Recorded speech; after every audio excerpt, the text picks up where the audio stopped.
ஒரு மகிமையின் மேகம் இந்த இடத்தை மூடுதே.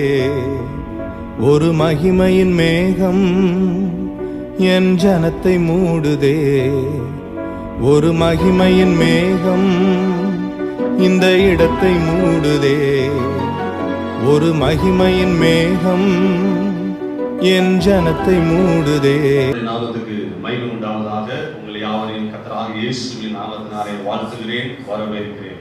நாம் யாவரும் கண்களை மூடி கர்த்தர் நமக்கு இந்த ஆர்வத்தை ஆசீர்வதித்து தரும்படியாக நாம் ஜெபிப்போம். மகா பரிசுத்தமும் இரக்கமும் அன்பும் தயவும் நீடிய சாந்தமும் கிருபையும் நிறைந்த நல்ல தகப்பனே, இந்த அருமையான காலை வேளைக்காய் சோதரிக்கிறோம். இந்த பரிசுத்த ஓய்வு நாளுக்காக நான் உங்களுக்கு நன்றி செலுத்துகிறோம் அப்பா. இந்த கர்த்தருடைய நாளுக்காய் நன்றி செலுத்துகிறோம் அப்பா. இந்த நாளை கர்த்தர் ஆசீர்வதிப்பீராக. இந்த ஆராதனையை பரிசுத்த ஆவியானவர் ஆசீர்வதிப்பீராக. கர்த்தருடைய நாளிலே எங்களை ஆவிக்குள்ளாக்குவீராக. இது ஒரு பரலோக ஆராதனையாய், பரலோக மகிமை, பரலோக பிரசன்னம், பரலோக தூதர்கள், பரலோக கேரிவர்கள், பரலோகத்தில் வீற்றிருக்கிற எங்கள் தெய்வம் ஆண்டவரே, எங்கள் மத்தியிலே, வீடுகளிலே, குடும்பத்திலே, ஒவ்வொரு பிள்ளைகளுடைய வாழ்க்கையிலும் கர்த்தர் இறங்கி வந்து சிங்காசனத்திலே அமர்ந்து அவர்களை ஆசீர்வதிக்கும்படியாய், ஆட்டுக்குட்டியானவர் விளக்காய் இருக்கும்படியாய் இந்த ஆராதனையை கலந்து கொள்ளுகிறவர்கள், கேட்கிறவர்கள், பார்க்கிறவர்கள், விசுவாசிக்கிறவர்கள், ஆண்டவரே நம்புகிறவர்கள் ஒவ்வொருவரையும் கர்த்தருடைய மகிமை, கர்த்தருடைய வல்லமை, கர்த்தருடைய விடுதலை, கர்த்தருடைய ஆசீர்வாதம் கடந்து வரும்படியாய் உம்முடைய பிள்ளைகளை ஆசீர்வதிப்பீராக. உங்க நாமம் மகிமைப்படட்டும். ஆசீர்வதியும். ஆரம்பம் முதல் முடிவு வரைக்கும் உம்முடைய கருணை, கிருபை, பிரசன்னம் உம்முடைய சமூகம் எங்களோடு கொடுத்து வழிநடத்துவீராக. இயேசுவின் நாமத்தில் பிதாவே, ஆமென். ஹல்லேலூயா. கர்த்தருடைய நாமத்துக்கு மகிமை உண்டாவதாக. உம்மை ஆராதிப்பேன் என்கிற பாடலை நாம் எல்லாரும் கரங்களை தட்டி நாம் சேர்ந்து பாடுவோம்.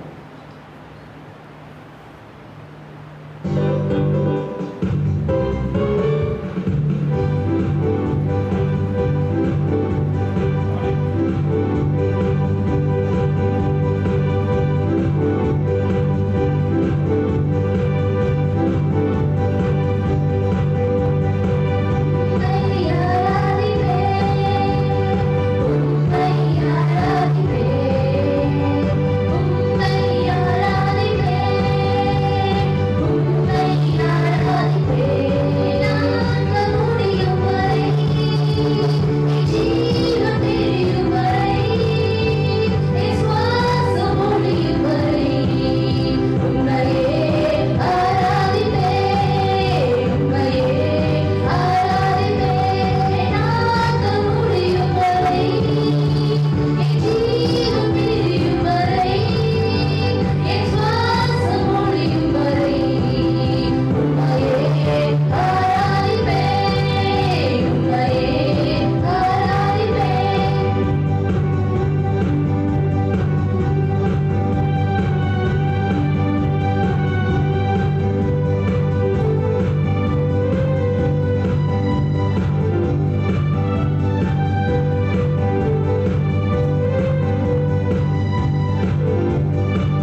நாமத்துக்கு மகிமை உண்டாவதாக. கர்த்தராகிய இயேசுவின் நாமத்தினாலே உங்களை வாழ்த்துகிறேன். கர்த்தர் நல்லவர், அவர் கிருபை என்றும் உள்ளது. வேதம் சொல்லுகிறது, கர்த்தர் தமது ஜனத்திற்கு பலன் கொடுப்பார், கர்த்தர் தமது ஜனத்திற்கு சமாதானம் அருளி அவரை ஆசீர்வதிப்பார் என்று சொல்லி வேதம் சொல்லுகிறது.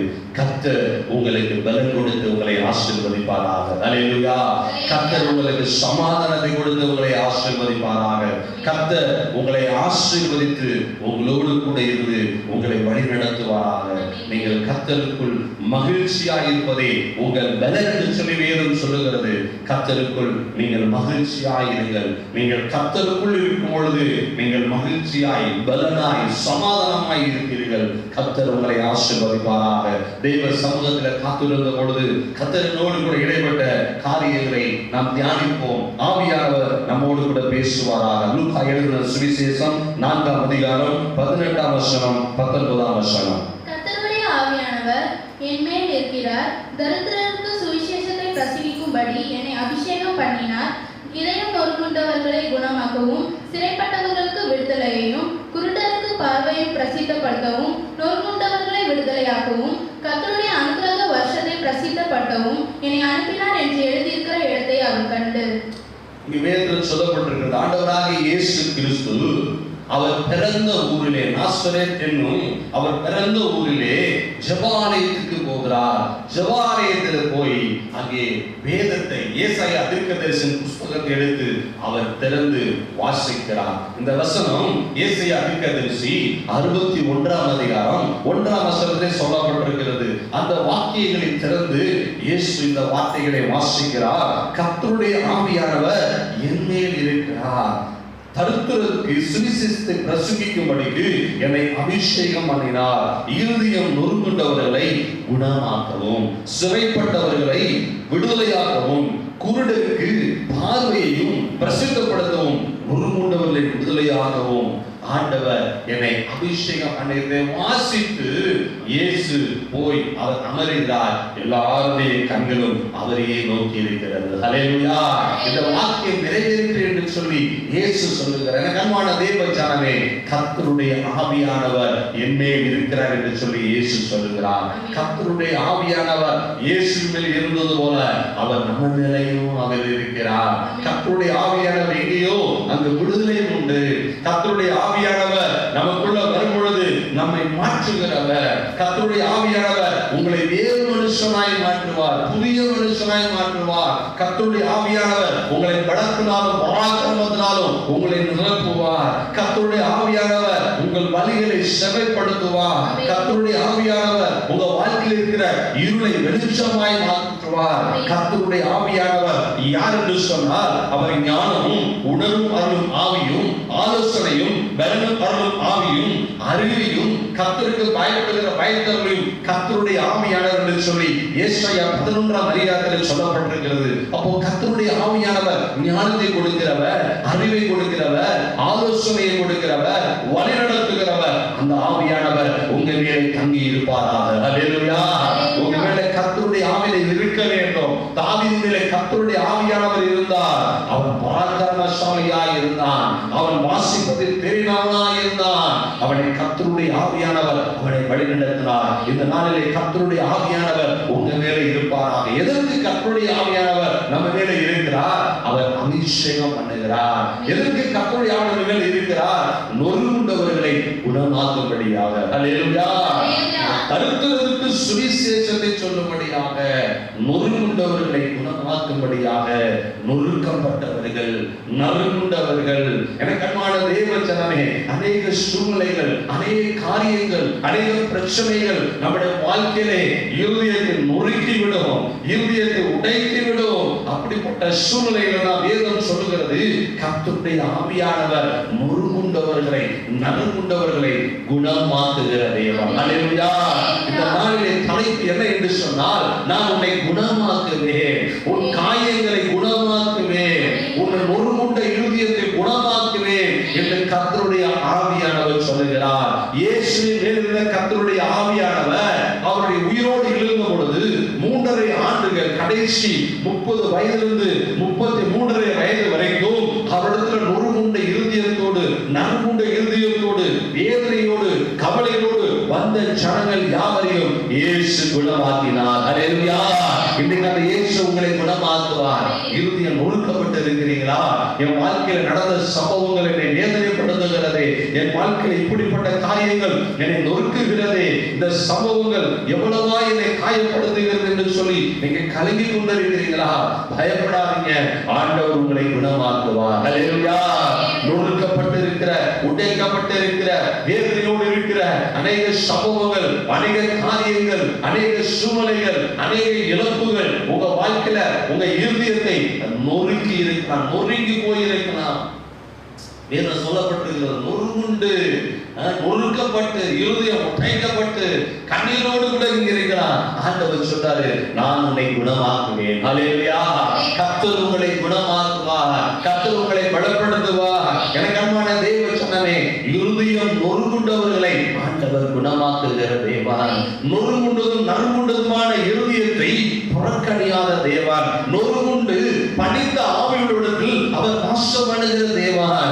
ஓ, உங்க வீட்டு குடும்ப சூழ்நிலை, ஒருவேளை உங்களுடைய உற்றாரினால, உறவினரினால, சொந்தங்களினால, அல்லது கணவனால, அல்லது மனைவினால, அல்லது மாமனார், மாமியார், நீ வேலை செய்ய இடங்கள்ல பிரச்சனைகள், ஒருவரை நொறுங்கிட்டு போயிருக்கிறான். கர்த்தர் உன்னை பார்த்துதான் சொல்லுகிறார், உன்னை குணமாக்குவேன், நான் உன்னை குணமாக்குவேன், உன் நொறுங்குண்ட இருதயத்தை குணமாக்குவேன் என்று சொல்லி கர்த்தர் காலவில்லை உங்களுக்கு வாக்கு கொடுக்கிறார். ஹல்லேலூயா.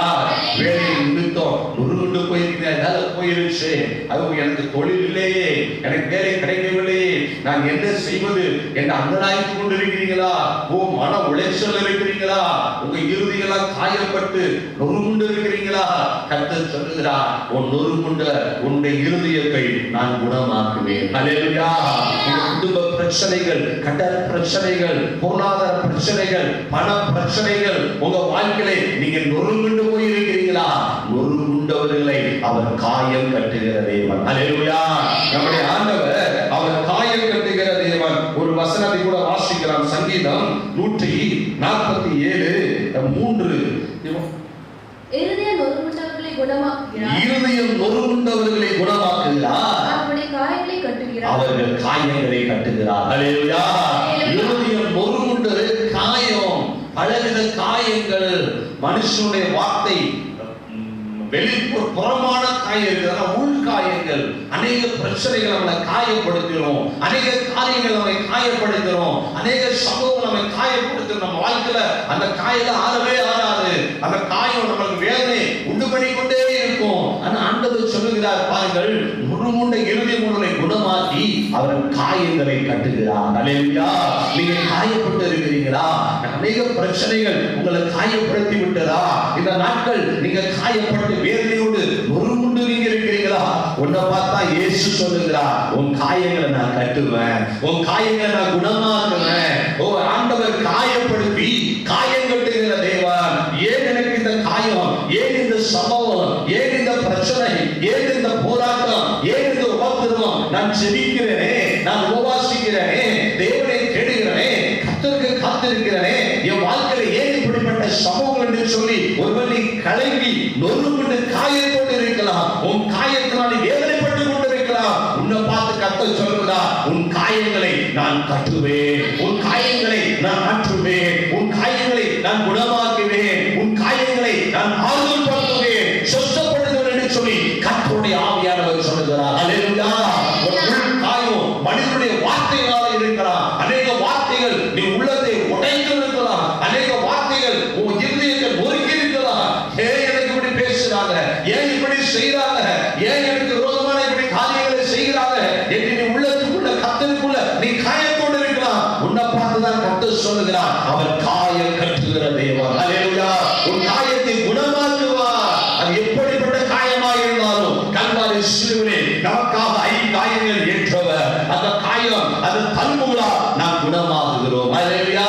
நம்முடைய வெளி பிரச்சனைகள் மாத்திரமல்ல, வெளி காயங்கள் மாத்திரமல்ல, நம்முடைய உள் காயங்கள், மனக்காயங்கள். வேதம் சொல்லுகிறது, கர்த்தர் நம்முடைய ஜனத்தின் அடி காயத்தை குணமாக்குகிறார். நாளிலே அடி காயம், பலவிதமான அடிகள், பலவிதமான போராட்டங்கள், பலவிதமான பிரச்சனைகளால அந்த அடி காயம், அந்த வேதனை, அதை குணமாக்குகிற அந்த நாளிலே வெளிச்சம் சூரியனுடைய வெளிச்சத்தை போல மாறும். சூரியனுடைய வெளிச்சம் ஏறத்தனையாய் 7 பகலின் வெளிச்சத்தை போல மாறும் என்று ஆண்டவர் சொல்லியிருக்கிறார். ஹல்லேலூயா. உங்க காயத்தை எப்படி குணமாக்குவார் தெரியுமா? எந்த விஷயத்துல நீங்க காயப்படுறீங்களோ அந்த விஷயத்திலேயே கர்த்தர் உங்க வாழ்க்கையை வெளிச்சமாய் மாற்றுவார். 7 பகல் 7 சூரியன் வெளிச்சத்தை போல 7 பகலின் வெளிச்சத்தை போல உங்கள் காயங்களை கர்த்தர் குணமாக்கி உங்களை விடுதலை ஆக்குவார். ஹல்லேலூயா. யோபு வாழ்க்கையில பாருங்க, எத்தனை விதமான காயங்கள். அவருடைய உள் காயம் எல்லாம் இழந்து போனா, பிசாசு எல்லாவற்றையும் மாறிக்கொண்டு போனா. அவனுடைய வாழ்க்கையில சொல்ல முடியாது. உள் காயம், மனக்காயம், அடிக்காயம். அவனுடைய இருதயம் உடைகிறது. தேவனை நோக்கி கதறுகிறான், கூப்பிடுகிறான். ஆனாலும் கூட அவன் பொறுமையாய் இருந்தான், கர்த்தருக்கு காத்திருந்தான். அவன் காயத்தை கர்த்தர் கட்டினார். ஹல்லேலூயா. எப்படி கட்டினார்? அவன் எதை இழந்து போனானோ, எந்த காரியம் அவனை காயப்படுத்தினதோ, எந்த காரியம் அவனை நிந்தை அவமானங்களால் காயப்படுத்தப்பட்டானோ அதே காயத்தை கட்டினார். எப்படி? அவன் சிறையிருப்பை மாற்றி அவன் முன்னிலையை பார்க்கிறோம் 2 மடங்கு ஆசீர்வாதமாக, அவன் முன்னிலையை பார்க்கிறோம் 4 சந்ததியை பார்க்கும்படியாக கர்த்தர் பூரண வயதுள்ளவனாய் யோபுவை கர்த்தர் ஆசீர்வதித்தார். ஹல்லேலூயா. உங்க காயம் எதனால அந்த காயம், எந்த பிரச்சனையால அந்த காயப்பட்டீங்க, எந்த சூழ்நிலையால நீங்க காயப்பட்டீங்களோ அதே காரியத்துல கர்த்தர் உங்களை குணமாக்கி உங்களை 7 பகலின் வெளிச்சத்தை போல ஆண்டவர் உங்களை பிரகாசிக்க பண்ணுவார். ஹல்லேலூயா. யோபுடைய வாழ்க்கை 7 பகலை போல வெளிச்சமாய் மாறினது. கர்த்தர் அவன் அடிக்காயத்தை குணமாக்கினார், அவன் மனக்காயங்களை குணமாக்கினார், உள்காயங்களை குணமாக்கினார். எல்லாம் என்னை தேடி வந்தாங்க. எனக்கு அன்பான தேவ ஜனமே, இந்த வார்த்தையை ஒருவேளை கர்த்தர் உங்களோடு கூட பேசிக் கொண்டிருக்கிறார், கர்த்தருடைய ஆவியானவர் சொல்லிக் கொண்டிருக்கிறார். இந்த வார்த்தை உங்களுடைய வாழ்க்கையை உங்களை குணமாக்கும்படியாக ஆண்டவர் செய்ய போகிறார். ஹல்லேலூயா. அவர் காயம் கட்டுகிற தேவன், அவர் காயங்களை குணமாக்குகிற தேவனாக இருக்கிறார். எரேமியா 30ஆம் அதிகாரம் 17ஆம் வசனத்தை வாசியுங்கள். அவர்கள் உன்னை விசாரிப்பாரற்ற சீயோன் என்று சொல்லி உனக்கு தள்ளுண்டவள் என்று பெயரிட்டபடியால் நான் உனக்கு ஆரோக்கியம் வரப்பண்ணி உன் காயங்களை ஆற்றுவேன் என்று கர்த்தர் சொல்கிறார். ஹல்லேலூயா. அவர்கள் சொல்கிறார்கள், நீ சீயோன், நீ விசாரிப்பற்றவன், உன்னை விசாரிக்க யாரும் இல்ல, உன்னை கேட்க யாரும் இல்ல, உன்னை கவனிக்க யாரும் இல்ல, நீ தள்ளப்பட்டவன் என்று சொல்லி உன்னை ஒதுக்கி காயப்படுத்தலாம். உன் வாழ்க்கையில உன்னை ஒதுக்கிட்டாங்களா, நீ வேண்டாம், உன்னை பிடிக்கல, உனக்கு எனக்கு கூட இருக்க வேணாம், என்னை விட்டு போயிரு என்று சொல்லி உனக்கு விரோதமாக அவங்க அப்படிப்பட்ட வார்த்தைகளால நீ காயப்பட்டு இருக்கிறாயா? கர்த்தருடைய ஆவியானவர் சொல்லுகிறார், உன்னை தள்ளிட்டு போக பண்ணாங்களா, உன்னை வேண்டாம்னு சொன்னாங்களா? ஆண்டவர் சொல்லுகிறாரு, உன் காயத்தை நான் ஆற்றுவேன், உனக்கு ஆரோக்கியத்தை வர பண்ணி உன் காயங்களை நான் குணமாக்குவேன் என்று கர்த்தர் சொல்லுகிறார். ஹல்லேலூயா. எரேமியா 30:17 அழகாய் சொல்லப்பட்டிருக்கிறது. விசாரிப்பற்றவன், தள்ளுண்டவன், கேட்பாருள்ளவன், இந்த மனக்காயம், உள் காயம், அடி காயம் நீங்க வேதனைப்பட்டு இருக்கிறார். ஆண்டவர் சொல்றார், ஆரோக்கியத்தை வர பண்ணி காயங்களை குணமாக்குவேன். ஹல்லேலூயா. ஹல்லேலூயா. உன்னை படிப்பில்ல போ, நீ வேண்டாம், நீ அழகில்ல வேண்டாம் போ என்று சொல்லி உன்னை எனக்கு பிடிக்கல, நீங்கள் விட்டு போ என்று சொல்லி உன்னை தள்ளி விட்டார்களா, உன் ஸ்தானத்தை விட்டு தள்ளி விட்டார்களா? ஆண்டவர் சொல்றாரு, அந்த காயத்தை நான் குணமாக்க போகிறேன், சீக்கிரத்தில் அந்த காயத்தை நான் குணமாக்க போகிறேன், நான் ஆற்ற போகிறேன், நான் சுத்தமாக்க போகிறேன், நான் ஆரோக்கியம் வர பண்ண போகிறேன், உன்னை பிரகாசிக்க பண்ணுகிறேன் என்று சொல்லி கர்த்தருடைய ஆவியானவர் சொல்லுகிறார். ஹல்லேலூயா. ஹல்லேலூயா. நொறுங்கிருக்கிறீங்களா? இருதயம் நொறுக்கப்பட்டு இருக்கிறீங்களா? வேதனையோடு இருக்கிறீங்களா? ஆண்டவர் சொல்றார், நான் உன்னை குணமாக்குவேன். ஆண்டவர் குணமாக்குகிற தேவன், அவர் சொன்னார் நிச்சயமாய் செய்வார். உங்க வாழ்க்கையில நடக்கும். ஒருவேளை வியாதியானால் நீங்க காயப்பட்டிருக்கலாம், தலைவனால் நீங்க காயப்பட்டிருக்கலாம், இருதயம் நொறுங்குண்டு போய் இருக்கலாம். வேதத்துல சொல்லப்பட்டிருக்கிறது, எசேக்கியா ராஜாவை குறித்து சொல்லப்பட்டிருக்கிறது. வாசியுங்கள். 2 ராஜாக்கள் 20ஆம் அதிகாரம் 5ஆம் வசனத்தை வாசியுங்கள். நீ திரும்பி போய் என் ஜனத்தின் அதிபதியாக எசேக்கியாவை நோக்கி, உன் தகப்பனாகிய தாவீதின் தேவனாயிருக்கிற கர்த்தர் சொல்கிறது என்னவென்றால், உன் விண்ணப்பத்தை கேட்டேன், உன் கண்ணீரை கண்டேன், இதோ நான் உன்னை குணமாக்குவேன், 3ஆம் நாளில் நீ கர்த்தருடைய ஆலயத்துக்கு போவாய். எசேக்கியா ராஜாவுக்கு பயங்கரமான வியாதி. அந்த வியாதி நிமித்தம் அவனுக்கு மரணம் வரக்கூடிய ஒரு சூழ்நிலை ஏசாயா தீர்க்கதரிசி கர்த்தர் சொல்லி வந்து சொல்லுகிறாரு, உன் காரியத்தை நீ ஒழுங்கு பண்ணுவா, நீ பிழைக்க மாட்ட என்று சொல்லிவிட்டார். இவனுக்கு என்ன செய்யறதே தெரியல. அவன் கர்த்தரை நோக்கி கூப்பிடுகிறான். அவன் இருதயம் நொறுங்கிட்டு போயிற்று. அவன் உள்ள நொறுங்குண்டு அவன் காயப்பட்டவனாக வேதனைப்பட்டவனாக, ஆண்டவரே நான் என்ன செய்வது என்று சொல்லி கர்த்தரை நோக்கி விண்ணப்பம் பண்ணுகிறான். ஆண்டவரே நான் உமக்கு முன்பதாக மனதுண்மையாக இருந்தேனே, உத்தமமாக இருந்தேனே என்று சொல்லி எசேக்கியா ராஜா அழுது கர்த்தரை நோக்கி ஜெபம் பண்ணா. ஏசாயா தீர்க்கதரிசி பாதி தூரம் போயிருக்கிறார். கர்த்தர் சொல்றாரு, நீ போ, என் ஜனத்தின் அகதியை பார்த்து நீ சொல்லு, நான் உன்னுடைய காயங்களை குணமாக்குவேன், உன் வியாதியை நான் குணமாக்குவேன், உன் கண்ணீரை கண்டேன், உன் விண்ணப்பத்தை கேட்டேன், நான் உன்னை குணமாக்குவேன் என்று சொல்லி ஆண்டவர் எசேக்கியா ராஜாவுக்கு ஆண்டவர் சொல்லுகிறார். ஹல்லேலூயா. அவன் என்ன செய்தான்? கர்த்தரை நோக்கி அழுதான், வியாதியை தேவனை நோக்கி கூப்பிட்டான், தேவனை நோக்கி கண்ணீரோடு புலம்பினான். ஆண்டவரே நான் உண்மையாக உண்மையாக இருந்தேனே, நீங்களும் மரண வியாதியில இருக்கிறீங்களா, வியாதியின் கொடுமையில் இருக்கிறீங்களா? எசேக்கியா அவன் ராஜா, அவன் பெரிய ராஜா, அவனே அழுது ஜெபம் பண்ணிருக்கிறான் பாருங்க. ஆண்டவரே அவன் அழுது ஜெபம் பண்ணிருக்கிறான். நீங்களும் அழுது ஜெபம் பண்ணுங்க, கண்ணீரோடு ஜெபம் பண்ணுங்க. எசேக்கியா ஜெபம் பண்ணும் பொழுது ஆண்டவர் சொன்னாரு, உன் விண்ணப்பத்தை கேட்டேன், உன் கண்ணீரை கண்டேன். ஹல்லேலூயா. உங்க வியாதி என்ன வியாதியா இருக்கட்டும், என்ன நோயா இருக்கட்டும், என்ன விளைவிடமா இருக்கட்டும், அது கொரோனாவா கூட இருக்கட்டும், நீங்க கண்ணீரோடு ஜெபம் பண்ணுங்க.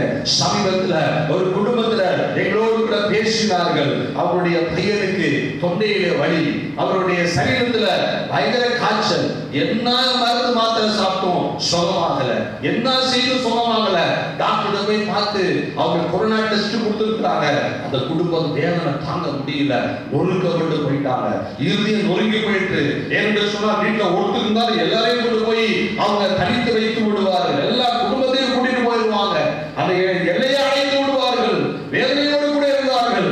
அப்படி சொன்ன சொன்னோம், கண்ணீரோடு கர்த்தரை நோக்கி கூப்பிடு, கண்ணீரோடு ஜெபம் பண்ணுங்கள், கண்ணீரோடு ஆண்டவர் நோக்கி விண்ணப்பம் பண்ணுங்கள். அவர்கள் கண்ணீரோடு கூட ஜெபித்தார்கள், இயேசுவை நோக்கி ஜெபித்தார்கள், அழுது ஜெபித்தார்கள். ஆண்டவரே அந்த பையனுக்கு காய்ச்சல் குணமாகவே இல்லை, டாக்டர் சிம்டம்ஸ் கொரோனா சிம்டம்ஸ் என்று சொல்லி விட்டார்கள். ஆனா அவங்க கண்ணீரோடு ஜெபித்த பொழுது அடுத்த நாள் அவங்க கொரோனா டெஸ்ட் வந்தது, அது நெகட்டிவ் என்று சொல்லி வந்தது. ஹல்லேலூயா, ஹல்லேலூயா. தம்பியின் ஜெபத்தை கேட்டார். கணவனும் மனைவியும் அந்த தம்பியை கூட்டிக் கொண்டு வந்து ஆண்டவருக்கு நன்றி சொல்லிவிட்டு அவர்கள் கடந்து சென்றார்கள். அன்பான தேவ ஜனமே, உன் வாழ்க்கையில் எந்த கொரோனாவா இருக்கட்டும், நீ கண்ணீரோடு ஆண்டவர் நோக்கி நீ கூப்பிட்டு பாரு. ஆண்டவர் சொல்றாரு, உன் கண்ணீரை கண்டே, நீ கண்ணீரோடு ஜெபிக்கிற ஜெபத்தை கர்த்தர் காண்கிற தேவன். இன்னைக்கு அநேக பிரச்சனை காரணம் என்ன தெரியுமா? ஜெபிக்கிறது இல்ல, ஜெபம் இல்ல, உபவாசம் இல்ல, கண்ணீரோடு ஜெபிக்கிற பிரச்சனை இல்ல, அநேகர் அழுகிறதே இல்ல, மூளையில உட்கார்ந்து தேவனாக அழுவாங்க. கர்த்தருடைய சமூகத்துல கண்ணீர் சிந்தி உன் பிரச்சனைக்காக, உன் வியாதிக்காக, உன் நோய்க்காக, உன் பலவீனத்துக்காக, உன் கடன் பிரச்சனைகளுக்காக கர்த்தர் நோக்கி நீ கூப்பிட்டு பார், அவர் உன்னை குணமாக்குவார், உன் காயங்களை குணமாக்குவார், உன் வியாதியை குணமாக்குவார், கொரோனாவை குணமாக்குவார். எனக்கு அன்பான தேவ ஜனமே, ஆண்டவர் கண்ணீரை காண்கிற தேவனாக இருக்கிறார். ஹல்லேலூயா, ஹல்லேலூயா. கண்ணீரோடு ஜெபித்து பாருங்கள், உங்க வாழ்க்கையில் கர்த்தர் எழுந்தருளுவார், உன் காயங்களை ஆற்றுவார், உன் காயங்களை குணமாக்குவார், உன் காயங்களை அவர் சுத்தமாக்குகிற அவர் தேவனாக இருக்கிறார். எசேக்கியா ராஜா அழுத பொழுது 15 வருடம் ஆண்டவர் சொல்றாரு, அது மரண வியாதி, அவனெல்லாம் பிழைக்க மாட்டான், அவனை ஒழுங்குபடுத்த சொல்லு. ஆனா கண்ணீர் 15 வருஷத்தை கூட்டி கொடுத்தது, கண்ணீர் அவனுக்கு ஆயுளை கூட்டி கொடுத்தது. கண்ணீர் உங்க வாழ்க்கையில பெரிய மாற்றத்தை கொண்டு வரும். கண்ணீரோடு ஜெபியுங்கள். இயேசு கண்ணீரோடு ஜெபித்தார், தாவீது கண்ணீரோடு கூட ஜெபித்தார். அநேக நம்முடைய முற்பிதாக்கள் அழுது கண்ணீரோடு ஜெபித்தார்கள். யாக்கோபு அழுது ஜெபித்தான், கர்த்தர் அவனை ஆசீர்வதித்தார். கண்ணீரோடு ஜெபம் பண்ணுங்கள். நீங்க கண்ணீரோடு ஜெபிக்கும் பொழுது ஆண்டவர் உங்களை ஆசீர்வதிப்பார். நீங்க கண்ணீரோடு ஜெபிக்கும் பொழுது ஆண்டவர் உங்களை உயர்த்துவார், ஆண்டவர் உங்களை விடுதலையாக்குவார். உங்கள் நோய்களை வியாதிகளை ஆண்டவர் சுகமாக்கி ஆண்டவர் விடுதலை ஆக்குவார். ஹல்லேலூயா. என்ன வியாதியா இருக்கட்டும், என்ன நோயா இருக்கட்டும், பயப்படாதீங்க, இயேசுவை நோக்கி கூப்பிடுங்க. தாவீது சொல்லுகிறார், நான் கர்த்தரை நோக்கி கூப்பிட்டேன், அவர் என்னை குணமாக்கினார். ஹல்லேலூயா. நான் கர்த்தரை நோக்கி கூப்பிட்டேன். தேவனை நோக்கி கூப்பிடுங்கள், இயேசுவை நோக்கி கூப்பிடு. என்ன காரியமா இருந்தாலும் சரி நீ கூப்பிடு. உன் வேலையில் அற்புதம் நடக்க வேண்டுமா, வியாதியில்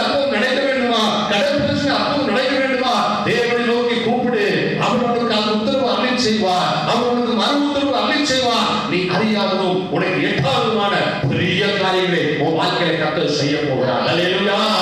கர்த்தரை நோக்கி கூப்பிட்டே அவரை குணமாக்கினார். கூப்பிடுங்கள், அவர் வந்து குணமாக்குவார், அவர் சுகமாக்குவார். அவருடைய கரம் மேல் அவரும் அவருடைய தன்புகளை நாம் குணமாக்கணும் என்று சொல்லி வேதம் சொல்கிறது. அவருடைய சரீரத்தில் ஏன் தன்புகள், ஏன் அடிக்கப்பட்ட தன்பு, ஏன் ஆணி கடப்பட்ட தன்பு, அந்த தன்புகளால் நாம் குணமாகும்படியாக ஆண்டவர் செய்கிறார். ஹல்லேலூயா, ஹல்லேலூயா. வேதத்துல அநேக இயேசுவை நோக்கி கூப்பிட்டாங்க. குஷ்டரோகி ஒருத்தன் ஆண்டவர் நோக்கி கூப்பிட்டு, ஆண்டவரே உமக்கு சுத்தமானா என்னை சுத்தமாக்குமா என்று சொன்ன பொழுது இயேசு அவனை தொட்டார். இயேசு அவனை தொட்டு அவனை காயங்களை குணமாக்கினார், குஷ்டரோகத்தை குணமாக்கினார். எனக்கு சுத்தம் உண்டு, நீ சுத்தமாக்கு என்று சொல்லி இயேசுவை நோக்கி கூப்பிட்ட யாரையும் குணமாக்கினார். ஒருவேளை நீங்கள் இயேசுவை அறியாதவர்களாக இருக்கலாம். ஒருவேளை நீங்க எவ்வளவு மருந்துகள் எடுத்து உங்க நோய்கள் சுகமாக இருக்கலாம். நிறைய டாக்டர்ஸ் போயிருக்கலாம், உங்க நோய்கள் வியாதிகள் சுகமாக இருக்கலாம். நீங்க அநேக கோயில்களுக்கு போயிருக்கலாம், அங்கே போய் நீங்க சுகமாக இருக்கலாம். ஆனா ஒன்று சொல்லுகிறேன், இயேசுவை நோக்கி கூப்பிடுங்கள். இயேசுவை நீங்கள் கூப்பிட்டு பாருங்கள், அவர் உங்களை குணமாக்குவார். ஹல்லேலூயா. உங்கள் வியாதியை குணமாக்குவார். பத்தினி என்கிற ஒருவர் இயேசுவை நோக்கி கூப்பிட்டான். தாவீதின் குமாரனே எனக்கு இரங்கும் என்று சொல்லி கூப்பிட்டான். கர்த்தர் இயேசு அவனை பார்த்தார். இயேசு அவனை கொண்டு வர சொன்னார். இயேசு அவனை கொண்டு வர சொல்லி அவன் கண்கள் பார்வையிடும்படியாக உனக்கு நான் என்ன செய்ய வேண்டும் சொல், உனக்கு நான் என்ன பண்ண வேண்டும் என்று சொல்லி அவரிடத்தில் கேட்டாரு. அவன் பார்வையிட வேண்டும் என்று சொன்ன பொழுது அவருக்கு பாதியை வர பண்ணினார். ஹல்லேலூயா. அதே இயேசு நீங்கள் கூப்பிடுங்கள், உங்களை குணமாக்குவார். பார்வை பிரச்சனையா, அல்லது இருதய பிரச்சனையா, அல்லது உங்களுடைய சரீர கால்கள பிரச்சனையா, இருதயத்தில் அடைப்பா, உங்கள் வயிற்றுல பிரச்சனையா, தலையில பிரச்சனை, எதுவாக இருக்கட்டும் இயேசுவை கூப்பிடுங்கள், அவர் உங்களை குணமாக்குவார். ஹல்லேலூயா. இயேசுவை கூப்பிடும் பொழுது அவர் உங்களை விடுதலையாக்குவார், உங்களை சுகமாக்கி அவர் உங்களை ஆசீர்வதிப்பார். எனக்கான தேவ ஜனமே, கானானிய ஸ்திரீ தன் மகனுக்காக கூப்பிட்டார். தன் மகளுடைய பயங்கர பிசாசினுக்கு அகப்பட்டிருந்தார். இயேசு அவளை குணமாக்கினார். 100க்கு அதிபதி ஒருவர் இயேசுவிடத்தில் வருகிறார். நொறுங்குண்ட தோல்விட வருகிறார். அவருடைய வேலைக்காரன் மரணவியாதியாக இருக்கிறான். மனது உடைந்து இயேசுவிடத்தில் சொல்லுகிறான், என் வேலைக்காரன் மரண அவஸ்தையில் இருக்கிறான் என்று சொன்ன பொழுது இயேசு சொன்னார், நான் வந்து குணமாக்குவேன். ஹல்லேலூயா. நான் வந்து சொஸ்தமாக்குவேன் என்று சொல்லி இயேசு சொன்னார். அவன் சொன்னார், நீங்களாம் வர வேண்டாம், நான் பார்த்தவன் அல்ல, நான் தகுதி அல்ல, ஒரே ஒரு வார்த்தை சொல்லும், என் வேலைக்காரன் சுத்தமாவான். ஹல்லேலூயா. ஒரு வார்த்தை போதும் இயேசுவே, ஒரு வார்த்தை சொல்லுங்க, என் வேலைக்காரன் அவன் சுத்தமாவான் என்று சொன்ன பொழுது அவனுடைய விசுவாசத்தின்படியே அவனை ஆண்டவர் சுகமாக்கினார். ஹல்லேலூயா. உங்க விசுவாசம் எப்படி இருக்கிறது? இயேசுவை கொண்டு சுகமாக்க வேண்டுமா? இயேசு தம்முடைய வார்த்தையை அனுப்ப வேண்டுமா? உன் காயங்களை குணமாக்க வேண்டுமா? நீ இயேசுவை நோக்கி நீ கேட்டுப்பார், அவர் நோக்கி கூப்பிடு, அவர் வந்து உன்னை குணமாக்குவார். உங்களுடைய வேற யாருக்கும் முடியாம இருக்குதா? 100க்கு தன் வேலைக்காரனுக்காக இயேசுவை நோக்கி கூப்பிட்டான். நீங்க மற்றவர்களுக்காக, உங்க பெற்றோருக்காக, உங்க பிள்ளைகளுக்காக, சொந்தங்களுக்காக இயேசுவை நோக்கி கூப்பிடுங்கள், அவர் உங்களை குணமாக்கி ஆண்டவர் உங்களை விடுதலையாக்குவார். சங்கீதம் 103 வாசியுங்கள். அவர் உன் அக்கிரமங்களை எல்லாம் மன்னித்து உன் நோய்களை எல்லாம் குணமாக்கி உன் பிராணனை அழித்து விலக்கி மீட்டு உன்னை கிருபையினாலும் இரக்கங்களினாலும் முடிசூட்டி. பாருங்கள், வேதத்தில் சொல்லப்பட்டிருக்கிறது, அவர் அக்கிரமங்கள் எல்லாம் மன்னித்து உன் நோய்களை எல்லாம் குணமாக்குகிறார். ஹல்லேலூயா. ஏன் நோய், ஏன் வியாதி? அக்கிரமம், பாவம், கீழ்ப்படியாமை. எனக்கு அன்பான தேவ ஜனமே, உங்க வாழ்க்கையில ஏன் இப்படி பிரச்சனை தெரியுமா? பாவம், தேவனுக்கு விரோதமான பாவம், வேதத்துக்கு விரோதமான பாவம், கர்த்தருக்கு விரோதமான பாவம், கீழ்ப்படியாமை. இதனால என்ன நடக்கிறது? அநேக வியாதிகள். அதான் வேதம் சொல்லுகிறது, அவர் உன் அக்கிரமங்கள் எல்லாம் மன்னித்து உன் நோய்களை அவர் குணமாக்குகிறார். ஹல்லேலூயா. உன் பாவங்களை மன்னித்து பாவங்களை அறிக்கையிடுங்கள். இயேசுவிடத்தில் உங்கள் பாவங்களை ஒப்புவியுங்கள். பாவங்களை அறிக்கையிட்டு நீங்கள் மனந்திருங்கள். உங்கள் வியாதிகளை குணமாக்குவார். உங்கள் பிரச்சனைகளை ஆண்டவர் விடுதலையாக்குவார். உங்களை அழிவுக்கு தப்புவிப்பார். ஹல்லேலூயா. அழிவிலிருந்து உங்களை பாதுகாப்பார். எந்த அழிவு உங்களுக்கு வர முடியாது. எனக்கு அன்பான தேவ ஜனமே, பாவம் இன்னைக்கு அநேக வியாதிக்கு காரணம். ஆனா இயேசு கிறிஸ்துவின் ரத்தம் சகல பாவம் நீக்கி நம்மை சுத்திகரிக்கும். அவரை நோக்கி கூப்பிடுங்க, இயேசுவே பாவங்களை மன்னியும். உங்களுக்கே தெரியும் உங்களுடைய பாவங்கள் என்ன, அக்கிரமங்கள் என்ன, மீறுகள் என்ன, உங்களுக்கே தெரியும். அவர் நோக்கி கூப்பிடும் பொழுது அவருடைய ரத்தம் உங்களை பரிசுத்தமாக்கும். பாவங்கள் மன்னிக்கப்படும். 32 வருடமாய் வியாதித்த ஒரு மனிதர் இயேசு அவனை தேடி போகிறார். இயேசு அவனை தேடி போய் உன் படிப்பு எடுத்து கொண்டு நட என்று சொல்லி அந்த முடவனை எழுந்து நடக்க வைத்து விட்டு பிற்பாடு அவன் சந்தித்த பொழுது இயேசு அவனை பார்த்து சொல்கிறார், அதிக கேடானது வரப்படாதபடிக்கு இனி பாவம் செய்யாதே. அதிக கேடு உனக்கு வராதபடி இனி பாவம் செய்யாதே. எனக்கு அதிக கேடு பாவத்தினாலே, அக்கிரமத்தினாலே, கீழ்ப்படியாதனாலே, தேவனுக்கு விரோதமான பாவங்களை செய்து அதிக கேடு செய்து கொண்டு இருக்கிறதுனாலே வியாதி. எனக்குமான தேவ ஜனமே, ஆனால் இயேசு சொல்லுகிறார், உன் பாவங்கள் உனக்கு மன்னிக்கப்பட்டது, எழுந்து நட. ஹல்லேலூயா. இயேசு கிறிஸ்து ஒரு வீட்டிலே இருந்த பொழுது பிரசங்கம் பண்ணி கொண்டிருந்தார். பல்லான ஜனங்கள் கூட்டமா இருந்தாங்க. கூட்டத்துல அவங்களால உள்ள யாருமே போக முடியல. அப்பொழுது ஒரு நடக்க முடியாத ஒரு திமிர்வாதக்காரனை அவனை சுமந்து கொண்டு வருகிறார்கள். எப்படியாவது இயேசுவை கொண்டு போய் விட வேண்டும் என்று சொல்லி கொண்டு வருகிறார்கள். அவங்க போக முடியல. அந்த வீட்டு மாடியில் ஏறுறாங்க, கூரையை பிடிக்கிறாங்க. இயேசுக்கு முன்பதாக அந்த 4 பேர் அவனை அப்படியே இறக்கிறாங்க. திமிர்வாதக்காரனை கையில் கட்டி அவனை இறக்கிறாங்க. இயேசு பார்க்கிறாரு, அவங்க விசுவாசத்தை பார்த்தாரு, அந்த திமிர்வாதனை பார்த்தாரு. அவனை பார்த்து சொன்னாரு, நீ எழுந்து நட சொல்லல. அவர் சொல்றாரு, உன் பாவங்கள் உனக்கு மன்னிக்கப்பட்டது. ஹல்லேலூயா. அவன் பாவம் தான் அவன் திமிர்வாதம் வருவதற்கு காரணம். இந்த முடக்கத்துக்கு காரணம் அவன் பாவம். இந்த பிரச்சனை காரணம் பாவம். இந்த போராட்டத்துக்கு காரணம் பாவம். ஆண்டவர் சொல்கிறார், உன் பாவங்கள் மன்னிக்கப்பட்டது, நீ எழுந்து நட. உன் காரியம் நடக்காம இருக்குதா, முடங்கி கிடக்குதா, எந்த பாவம் இயேசுவிடத்திலே அறிக்கையிடுங்கள். இயேசுவிடத்திலே மன்னிப்பிட்டவர்கள், இயேசுவே இந்த பாவத்தை எனக்கு மன்னிக்க மாட்டேன் என்று சொல்லி அவர் நோக்கி நீங்கள் கூப்பிடும் பொழுது அவர் உங்கள் பாவங்களை மன்னிப்பார், உங்கள் அக்கிரமங்களை மன்னிப்பார், உங்கள் நீதிகளை மன்னித்து அவர் குணமாக்குகிற தேவன். ஹல்லேலூயா. கடைசியாக நான் முடித்து விடுகிறேன். தம்முடைய வசனத்தை அனுப்பி அவர் குணமாக்குகிற தேவன். இந்த வசனம் உன்னை குணமாக்கும். இந்த வசனம் உனக்கு ஆரோக்கியத்தை வரப்படும். இந்த வசனம் உன்னை காயப்பட்டும் காயக்கட்டும். அவர் காய கட்டுகிற தேவன். அவர் நம்மை அடித்தார், அப்படியே நம்மை குணமாக்கினார் என்று வேதம் சொல்லுகிறது. உங்கள் சீர்கேட்டை நான் குணமாக்குறேன் என்று சொல்லி ஆண்டவர் சொல்லுகிறார். என்ன சீர்கேடு உங்களிடத்தில் இருக்கிறது, அதை மனதிருங்கள். அந்த பாவத்தை விட்டு விடுங்கள், அந்த அக்கிரமத்தை விட்டு விடுங்கள். இயேசுவிடத்தில் வாருங்கள், இயேசுவிடத்தில் உங்களை ஒப்புக் கொடுங்கள், இயேசுவுக்கு கூப்பிடுங்கள். அவர் உங்களை குணமாக்குவார், உங்களை விடுவிப்பார், உங்களுக்கு ஆரோக்கியம் வர பண்ணுவார், உங்களுடைய பலவீனங்களை மாற்றுவார், உங்கள் சூழ்நிலைகளை மாற்றுவார். இயேசு உங்களை காயங்களை கட்டுகிற தேவன். ஹல்லேலூயா. இந்த வசனத்தை அனுப்பி அவர் குணமாக்கும். இந்த வசனம் உன்னை குணமாக்கும். இந்த வசனம் உடலுக்கெல்லாம் ஆரோக்கியம். இந்த வேத வசனம், இந்த சுவிசேஷம், இந்த சுவிசேஷம் என்ன தெரியுமா? இந்த சுவிசேஷமாகிய வசனம் அது ஒளி. இந்த சுவிசேஷமாகிய வசனம் அது தீபம். இந்த சுவிசேஷமாகிய அந்த வசனம் உன் கால்களுக்கு, உன் பாதைக்கு வெளிச்சமாய் இருக்கிறது. இந்த வசனம் விடிவெளியாய் இருக்கிறது. இந்த வசனம் இருளுள்ள ஸ்தலத்தில் பிரகாசிக்கிற விளக்காய் இருக்கிறது. இந்த சுவிசேஷம் உங்களுக்குள்ள வரும் பொழுது அது உங்களை குணமாக்கும். உன் ஆத்ம காயத்தை குணமாக்கும், உன் உள்காயத்தை குணமாக்கும், உன் அடிக்காயத்தை குணமாக்கும், உன் புறமான சரீரத்தில் இருக்கிற காயங்கள் இயேசுவின் நாமத்தினாலே ஆமென்.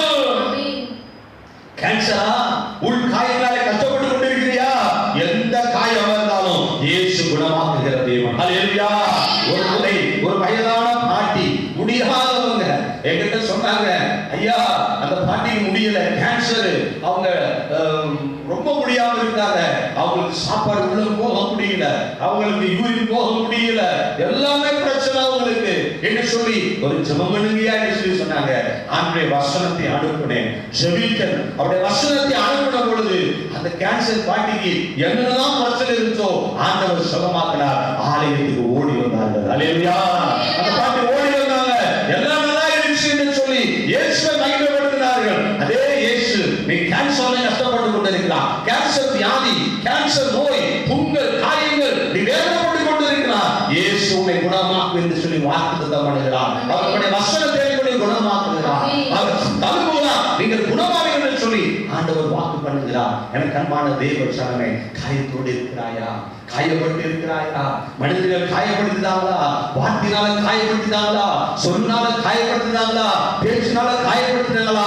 இயேசு சொல்லுகிறார், நான் உன்னை குணமாக்குவேன். எந்த காயத்தை காயப்பட்டாயோ அந்த காலத்தில் அவனை குணமாக்கி 7 பகல் வெளிச்சத்தை போல நான் உன்னை பிரகாசிக்க பண்ணுவேன், நான் உனக்கு ஆரோக்கியத்தை வர பண்ணுவேன், சுகத்தை வரப்பேன் என்று சொல்லி ஆண்டவர் வாக்கு பண்ணுகிறார். விசுவாசியுங்கள். கர்த்தர் இப்பொழுது இந்த வேளையிலே நீங்க உலகால் படியுங்க, உங்க வாழ்க்கையில கர்த்தர் உங்க பாவங்களை அறிக்கை பண்ணுங்க, அக்கிரம நீங்கள் சுகமாக போகிறது. உங்களுக்குள்ள இருக்கிற பலவீனப்படுத்துகிற ஆவி உங்களை விட்டு போக போகிறது. கடந்த ஒரு வாரத்துக்கு 4-5 நாளுக்கு முன்பதாக ஒரு வீட்டில் ஜெபிப்பதற்காக அழைத்திருந்தார்கள். சொன்னிருந்தேன், ஒரு படிக்கிற பிள்ளை, ஒரு 8ஆம் கிளாஸ் படிக்கிற 8th ஸ்டாண்டர்ட் படிக்கிற பிள்ளை, என் முதுகு வலி தாங்க முடியவில்லை, என் முதுகு வேதனை தாங்க முடியவில்லை. அந்த வலி வந்தால் நான் மயங்கி கீழே விழுந்து விடுகிறேன், என்னால் ஒன்றுமே செய்ய முடியவில்லை, வேதனையிலே குடிக்கிறேன் சொல்லி அந்த சிறுவன் சொன்னார். அவள் ஜெபித்த பொழுது அவளுக்குள் இருந்த பலவீன ஆவி அவளை விட்டு வெளியே ஏறினது. அல்லேலூயா. ஜெபித்த பொழுது அவளுக்குள் இருந்த சிறுவன், ஆனா அவளுக்கு பலவீனப்படுத்துகிற ஆவி முதுகு வலியை கொண்டு வந்தது.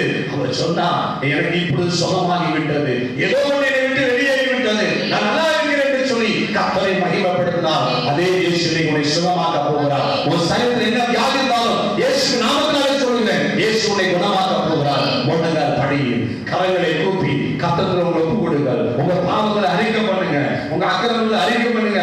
உங்களுக்கே தெரியும் எந்தெந்த காரியம் தேவனுக்கு பிரியமில்லாம நீங்க செஞ்சீங்க, அந்த காரியத்தெல்லாம் நீங்க கர்த்தருக்கு அறிக்கை பண்ணி ஒப்பு கொடுங்க. இயேசுவே என்னை மன்னியும், இயேசுவே உங்களுடைய ரத்தத்தினால் என்னை கழுவி பரிசுத்தமாக்கும் என்று சொல்லி இயேசுவை நோக்கி கூப்பிடுங்கள். இயேசுவை அழையுங்கள், அவர் வருவார். தாவீது சொல்கிறார், நான் கர்த்தரை நோக்கி கூப்பிட்டேன், அவரை குணமாக்கினார். எஸ்ஐயா ராஜா கர்த்தரை நோக்கி கூப்பிட்டார், அவரை குணமாக்கினார். பக்தனை கூப்பிட்டார், அவருக்கு பார்வை வந்தது. குஷ்டரோகி கூப்பிட்டார், சுகமாக்கினார். 10 குஷ்டரோகிகள் ஆண்டவருக்கு கூப்பிட்டார்கள், ஆண்டவர் சுகமாக்கினார். இன்னைக்கு ஆண்டவரை சுகமாக்க போகிறார். 160 ஒரு வார்த்தையை அனுப்பி அவர் வேலைக்காரரை சுத்தமாக்கினார். அதே இயேசு உங்களை குணமாக்க போகிறார். உங்க வியாதி இருக்கிற இடங்களிலே கர்த்தருடைய வல்லமை இறங்க போகிறது. உங்கள் கைகளை வைத்துக் கொள்ளுங்கள், இயேசு உன்னை குணமாக்க போகிறார். உன்னுடைய கேன்சரா இருக்கட்டும், கட்டியா இருக்கட்டும், கட்டியெல்லாம் மாய்ந்து போகும் இயேசுவின் நாமத்தினாலே. உன் காயம் தான் குணமாகும். உன்னுடைய என்ன பிரச்சனை இருந்தாலும் இயேசு இப்பொழுது குணமாக்க போகிறார். உன்னுடைய வலிகளால் ஏற்கனவே நீங்க போகிறது. தம்முடைய வசனத்தை அனுப்ப போகிறார். கல்வியினுடைய பயபக்தியோடு கூட கர்த்தருக்கு உங்களை ஒப்பு கொடுங்கள். பரிசுத்த நல்ல தகப்பனே, இந்த வார்த்தையை கேட்டுக்கொண்டிருக்கிற பிள்ளைகள் ஒவ்வொருவருக்காக செபிக்கிறோம். அப்பா அப்பா, இவருக்கு என்ன வியாதி, என்ன நோய், எல்லா பலவீனத்தில் கஷ்டப்பட்டு கொண்டு இருக்கிறார்களோ உங்களுடைய தழும்புகளால் குணமாக்குவீராக, உங்களுடைய வசனத்தை குணமாக்குவீராக, அவர்கள் காயங்களை கட்டுவீராக, அவர்கள் ஆரோக்கியத்தை நலப்படுவீராக. நொறுங்குண்ட இருதயத்தோடு நறுங்குண்ட இருதயத்தோடு இருக்கிற உங்களுடைய பிள்ளைகளை குணமாக்குவீராக.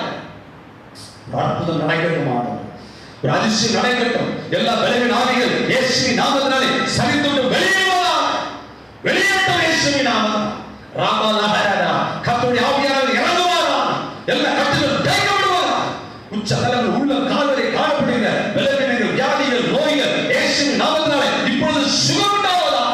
ஒவ்வொரு வீட்டிலும் இயேசு இறங்குவாரா, இயேசு தொடுவாரா, இயேசு குணமாக்கி ஆண்டவரே இந்த பிள்ளைகளை அற்புதம் செய்தார்.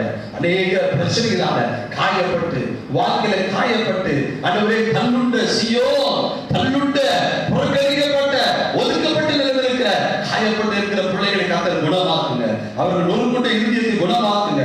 கர்த்தர் தாமே ஆண்டவர் ஒவ்வொரு பிள்ளைகளுக்கும் ஆரோக்கியத்தை வரப்படுவீராக, சௌக்கியத்தை வரப்படுவீராக. உடைய சட்டைகளால மூடிக்கொள்ளுங்கப்பா. கடன் பிரச்சனையினால, வேலை பிரச்சனையினால, பணம் பிரச்சனையினால, பலவித பிரச்சனையால நொறுங்குண்ட இருக்கிற பிள்ளைகளை இயேசு இன்றைக்கு குணமாக்குவாராக. அவர்கள் காயங்களை குணமாக்குவீராக, ஆசீர்வதிப்பீராக. ஆண்டவர் ஒவ்வொரு பிள்ளைகள் விடுவிட நாங்கள் தெளிக்கிறோம், இயேசு நாமத்திலே தெளிக்கிறோம். ஆண்டவர் இந்த வார்த்தையை கேட்கிற பிள்ளைகள் ஒவ்வொருவரையும் இயேசுவை குணமாக்கி அற்புதங்களை செய்வீராக. உங்க நாமம் மகிமைப்படட்டும் இயேசுவின் நாமத்தில் பிதாவே, ஆமென். என் ஆத்துமாவே கர்த்தரை ஸ்தோத்திரி, என் முழுமுழுமே பரிசுத்த நாமத்தை ஸ்தோத்திரி. என் ஆத்துமாவே கர்த்தரை ஸ்தோத்திரி, கர்த்தர் செய்த சகல உபகாரங்களையும் மறவாதே. ஆமென். நம்முடைய கர்த்தராகிய இயேசு கிறிஸ்துவின் கிருபையும் பிதாவுடைய அன்பும் பரிசுத்த ஆவியுடைய ஐக்கியமும் சமாதானமும் உங்கள் அனைவரோடு கூட இப்பொழுதும் என்றைக்கும் சதா காலங்களிலும் நிலைத்திருப்பதாக. ஆமென், ஆமென். கர்த்தர் உங்களை ஆசீர்வதிப்பாராக, கர்த்தர் உங்களை குணமாக்குவார். ஆமென்.